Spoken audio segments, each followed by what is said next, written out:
नमस्कार साथियों, गरजते बादल चैनल में आपका स्वागत है। आज हम राजकीय उच्च माध्यमिक विद्यालय कलाखरी में पहुंचे हैं और प्रिंसिपल साहब वेद प्रकाश जी से मुलाकात करते हैं। आइए मिलते हैं वेद प्रकाश जी से और विद्यालय की व्यवस्थाएं और यहाँ का वातावरण। और एक आप देखेंगे कि कितना सुंदर वातावरण उन्होंने विद्यालय में किया है। पेड़ पौधे आपको दिखाई देंगे, चारों तरफ हरियाली सी नज़र आ रही है और इतना भव्य वातावरण राजकीय विद्यालय का जब आप देखते हैं तो आपका मन भी गदगद आनंदित हो जाता है।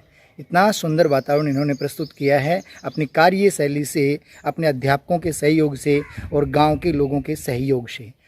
तो आइए मिलते हैं वेद प्रकाश जी से, प्रिंसिपल साहब से। सर नमस्कार। नमस्कार, आपका इस विद्यालय में स्वागत है। क्योंकि मीडिया बहुत कम सरकारी विद्यालयों की ओर ध्यान देता है और आप हमारे यहाँ पधारे हैं, इसलिए आपका हार्दिक अभिनंदन। सर एक बात पूछना चाहेंगे, आपके विद्यालय का जो ये हरा भरा वातावरण है, चारों तरफ पेड़ पौधे हैं, जैसा कि मैं जानता हूँ, काफ़ी साल से मैं यहीं से जुड़ा हुआ भी हूँ, तो मैंने देखा है कि यहाँ बहुत कम पौधे थे और आज जब हम यहाँ नज़र दौड़ाते हैं तो छोटे बड़े सभी पेड़ दिखाई दे रहे हैं। और साथ ही साथ इन पेड़ों के ऊपर आप देख भी पा रहे होंगे, दर्शक भी देख पा रहे होंगे, चबूतरे तक लगे हुए हैं, बड़ हैं, पेड़ हैं, पीपल के पेड़ हैं, जहाँ तक देखें नीम के पेड़ हैं। तो इस तरह के काफ़ी सारे पौधे हमें दिखाई दे रहे हैं आप। और साथ ही साथ देखो पानी देने के लिए भी उचित प्रबंध हैं। तो आप इसके बारे में थोड़ा हमें बताएंगे सर। हाँ जी, वृक्षारोपण पर्यावरण हरित राजस्थान अभियान के तहत पिछले साल से ही और 4-5 वर्षों से इस विद्यालय में हर साल नए नए पेड़ हैं वो लगाए जाते हैं, उनके संरक्षण का पूरा ध्यान रखा जाता है। और चूँकि कोरोना काल में ये सबके दिमाग में आया कि ऑक्सीजन है वो कम हो रही है, तो ऑक्सीजन को बढ़ावा देने वाले जो पेड़ हैं वो मुख्यतः नीम, पीपल, बरगद ये पेड़ माने जाते हैं। तो हमने इस विद्यालय के अहाते में जो पीपल के पेड़ हैं उनका संरक्षण अच्छी तरह से हो, उनको बढ़ावा मिले और लोगों को भी प्रेरणा मिले, इसलिए सब एक एक जो भामाशाह थे संभवतः उनके द्वारा ये पेड़ लगाए भी गए हैं। ज़्यादातर जो पीपल के पेड़ हैं वो इस विद्यालय के पूर्व कर्मचारी और वर्तमान कर्मचारी जो हैं, जिनके द्वारा इन पौधों को शुरू से ही मतलब संरक्षण दिया गया, उन्हीं के द्वारा इन चबूतरों का निर्माण किया गया है। इन चबूतरों से 2 फायदे होंगे, इन पेड़ों की सुरक्षा भी होगी और उन लोगों की स्मृति हैं वो भी ताज़ा रहेंगी। और साथ साथ तीसरा लाभ ये भी होगा कि बच्चे हैं, खुले में जब मध्याह्न अवकाश होता है या एक्स्ट्रा कोई सुबह शाम का समय है, उसमें इन चबूतरों के ऊपर बैठ करके आनंद ले सकें, प्रकृति का वो ले सकते हैं। और इस विद्यालय के शोभा में इन चबूतरों ने 4 चांद लगाए हैं। इन एक चबूतरे का निर्माण चंदीराम जी पूर्व प्रधानाध्यापक ने करवाया, एक दूसरा वो सामने दिख रहा चबूतरा उसका मालीराम जी खारड़िया मानवता निवासी ने करवाया है। उधर तीसरा जो चबूतरा जो बड़ा दिखाई दे रहा है वो धर्मपाल जी वरिष्ठ अध्यापक यहाँ इस विद्यालय में थे, उनके सुपुत्र के द्वारा, वो सुरेंद्र सिंह उनके सुपुत्र हैं, उनके द्वारा तैयार करवाया गया है। चौथा चबूतरा जो दिखाई दे रहा है वो इस विद्यालय के पूर्व कर्मचारी राम प्रसाद चतुर्थ श्रेणी कर्मचारी की स्मृति में उनकी पत्नी राजबाला देवी एवं पुत्र प्रवीण कुमार के द्वारा तैयार करवाया गया है। मतलब भामाशाहों के सहयोग से विद्यालय में काफ़ी विकास हुआ है। काफ़ी विकास हुआ है। सर एक नज़र आप ये जो परिणाम थे, मैं चाहता हूँ कि आपके माध्यम से हमें विद्यालय के परिणाम के बारे में भी थोड़ी सूचना देंगे आप। जो ये बोर्ड पे जो दिया गया है, इस परिणाम के बारे में हमें थोड़ा बताइए प्लीज़। हाँ जी, ऐसा है, इस विद्यालय में 5-7 वर्ष से परीक्षा परिणाम में उत्तरोत्तर प्रगति है वो देखने को मिल रही है। ये सब हमारा जो परिसर में स्टाफ है, युवावान ऊर्जावान स्टाफ है, उसके सहयोग से संपन्न हो सका है। इसी के कारण ये विद्यालय है वो पूर्व में 2017-18 में भी ये विद्यालय 5 स्टार विद्यालय जो राज्य सरकार की योजना है उसमें चयनित हुआ है। और 2020 में भी अपने परीक्षा परिणाम के कारण ये 5 स्टार विद्यालय की श्रेणी में आता है जी। तो इस प्रकार से एक सरकारी विद्यालय, राजकीय विद्यालय हैं, उनमें ये देखा जाता है कि परिणाम बहुत सामान्य सा या मतलब इस प्रकार का होगा, लेकिन यहाँ तो मतलब कई बार आप देख रहे हैं 90 से ऊपर कई वर्षों तक, और सीनियर का परीक्षा परिणाम 2 वर्ष 100% रहा है। 8वीं का परीक्षा परिणाम भी लगातार 4 वर्ष से 80 से ऊपर है, हो रहा है, और गुणात्मक दृष्टि से भी अच्छा परिणाम है वो नज़र आ रहा है। परीक्षा परिणाम देखिए कि टोटल 26 विद्यार्थी हैं, 26 में से 25 इनके सब्जेक्ट में फर्स्ट डिवीजन है। बहुत बहुत मुबारक है सर साहब। और केवल एक ही बच्चा सेकंड डिवीजन है, थर्ड डिवीजन कोई नहीं है। जी जी।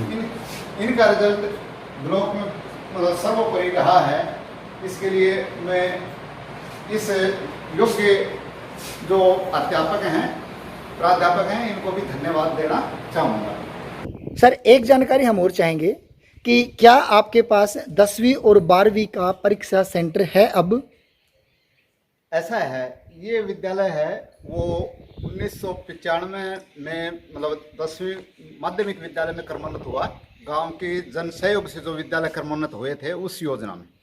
अब किसी कारणवश बीच में सेंटर है वो नहीं रहा। क्यों, कब बंद हुआ था सर? 2006-07 की मतलब जो परीक्षा अवधि है उसमें ये विद्यालय है वो बंद कर दिया गया था, और उस परीक्षा सेंटर बंद कर दिया गया था। हाँ, परीक्षा सेंटर, जी जी। परीक्षा सेंटर है वो बंद कर दिया गया था, सॉरी। तो उस के बाद जब मैं यहाँ 2013-14 में आया, उसके बाद से ही मेरे मन में ये परिकल्पना थी कि ये विद्यालय है, काफ़ी अच्छा भवन है, व्यवस्थाएं काफ़ी अच्छी है, तो बिल्कुल लंबा चौड़ा भी ग्राउंड है। क्यों नहीं इसके लिए परीक्षा केंद्र खुलवाने की व्यवस्था की जाए। तो लगातार 2-3 बार यहाँ उसके लिए आवेदन किया। कभी चार दीवारी न होने की वजह से, कभी भवन हैं उनकी खिड़कियाँ रास्ते में खुलने की वजह से परीक्षा केंद्र है वो नहीं खुल सका। लेकिन इस वर्ष हमने स्थानीय जनप्रतिनिधि जो पूर्व विधायक हैं श्रवण कुमार जी, उनके पास भी गए और गांव वालों ने भी रुचि ली, और मतलब ये लिख के दिया कि इस परीक्षा केंद्र पर किसी भी प्रकार की व्यवस्था नहीं होगी, पूरी व्यवस्था रखेंगे।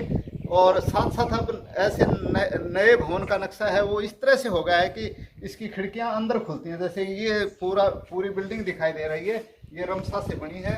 इसके पीछे विद्यालय का जो अहाता है वो है, और इधर वाले जो कमरे हैं इस रो में, इसकी खिड़कियां भी विद्यालय के मतलब अहाते में अंदर खुलती हैं। हाँ जी। तो इस तरह से ये रो और ये दो जो रो हैं ये बोर्ड परीक्षा के लिए बिल्कुल उपयुक्त हैं। किसी प्रकार का आवागमन रास्ता और इस प्रकार का नहीं है। तो 2007 में ये विद्यालय है वो मतलब 2007 में इस विद्यालय का केंद्र बंद हुआ, लेकिन बंद होने से रिजल्ट के ऊपर कोई प्रभाव नहीं पड़ा। जैसी मेहनत की उसी के अनुकूल रिजल्ट रहा। और इस बार जैसे राम जी 14 वर्ष वनवास गए थे, जी जी, व्यतीत हुआ, तो संभवतः उसी प्रकार से 14 वर्ष बाद पुनः इस विद्यालय का परीक्षा केंद्र है वो बहाल हुआ है, दोबारा खुला है। तो इसके लिए सर मैं प्रिंसिपल साहब आपको और आपके स्टाफ तथा सहयोगी मेरे गांव के लोगों को भी बहुत बहुत धन्यवाद देता हूं कि जिनके सहयोग से ये परीक्षा सेंटर दोबारा से विद्यालय में आया। और आप देख पाएंगे कि देखो कितना बड़ा प्रांगण आपको दिखाई दे रहा है, और जो बोर्ड के नियम हैं कि भाई परीक्षा सेंटर जहां हो जैसा हो, उन सभी बोर्ड के नियमों के अनुकूल विद्यालय था पहले भी, लेकिन अब और भी अधिक उचित तरीके से व्यवस्थित किया है। इसके लिए मैं प्रिंसिपल साहब का बार बार धन्यवाद करता हूं कि वो इसी प्रकार से अपनी व्यवस्थाओं को और सुचारू रूप से चलाते रहें। सर बहुत बहुत धन्यवाद आपका, आपने चैनल पर समय दिया। धन्यवाद सर। आपका भी धन्यवाद। साथियों, मैडम हैं क्लरिकल स्टाफ में, तो मैं मैडम से निवेदन करना चाहूँगा। मैडम राजेश से पूछना चाहेंगे कि देखो कितने आज छुट्टी के दौरान भी अपने कार्य में कितने तल्लीनता के साथ लगे हुए। मैडम स्वागत आपका चैनल पर। आप हमें थोड़ी अपनी व्यवस्थाओं के बारे में बताएंगे विद्यालय की। हाँ जी सर, हमारे पास बहुत व्यवस्थाएं अच्छी हैं। यहाँ पर जन सहयोग से बहुत सहयोग मिलता है, और हमारे पास कंप्यूटर भी और भी हैं जो वो हमें लैब के लिए मिले हुए हैं। मतलब बच्चों को कंप्यूटर पढ़ाने के लिए कंप्यूटर लैब भी आपने स्थापित कर रखी है। हाँ जी। और ये हमारे पास जो जन सहयोग से मिला है, एक सर छुट्टीकर हैं यशपाल सर, वो बहुत अच्छे सर हैं, बहुत अच्छी तरह यहाँ मेंटेन रखते हैं। और जो ये अखबार बेंच जो दिखाई दे रहे हैं, सब हमें जन सहयोग से मिला है। मतलब आपकी कार्यशैली से जन सहयोग बेहतर मिलता है। हाँ यही चीज़ हमें दिखाई दी कि आप इस प्रकार से काम करते हैं, बच्चों के साथ, गांव के साथ इतना सहयोग रहता है कि जन सहयोग आपको पूरा मिलता है। मैडम, एक बात तो हम आपसे और पूछना चाहेंगे, जो कई सालों के बाद में अभी परीक्षा सेंटर आपके विद्यालय में नया जुड़ा है, बीच में रुक गया था, इसके बारे में आप क्या कहना चाहेंगे? जो हमारे यहाँ पर सेंटर आया है, उससे तो हमें बहुत प्रसन्नता मिली है कि यहाँ से दूर से आने वाले बच्चे परेशान होते थे, कहीं गुआना जाना पड़ता था, कहीं खली जाना पड़ता था। अब यहाँ पर आराम से बच्चे अपनी परीक्षा देंगे और उस माहौल को अच्छा रखने के लिए, परीक्षा सेंटर को अच्छे से चलाने के लिए हम यहाँ पर पूरी व्यवस्था करेंगे और सावधानी मिलेगी। जी धन्यवाद मैडम, थैंक यू। नमस्कार साथियों, अभी दोबारा चलते हैं यहाँ। ओहो सर नमस्कार। सूरज कुमार जी देखिए कंप्यूटर लैब में अकेले बैठे और इस उम्र में भी स्वाध्याय कर रहे हैं। सर मैं चाहूँगा कि एक बार आप अपना मास्क थोड़ा हटा देंगे तो हमें, हमारे दर्शकों को पता चल जाएगा कि गुरु जी कौन से हैं। सर आपका चैनल पर स्वागत है।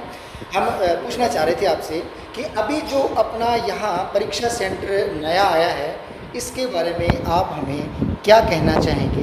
तो सर एक बार हमें परीक्षा परिणाम के बारे में और जो आपका परीक्षा सेंटर आया है यहाँ नया, इसके बारे में हमें बताएंगे।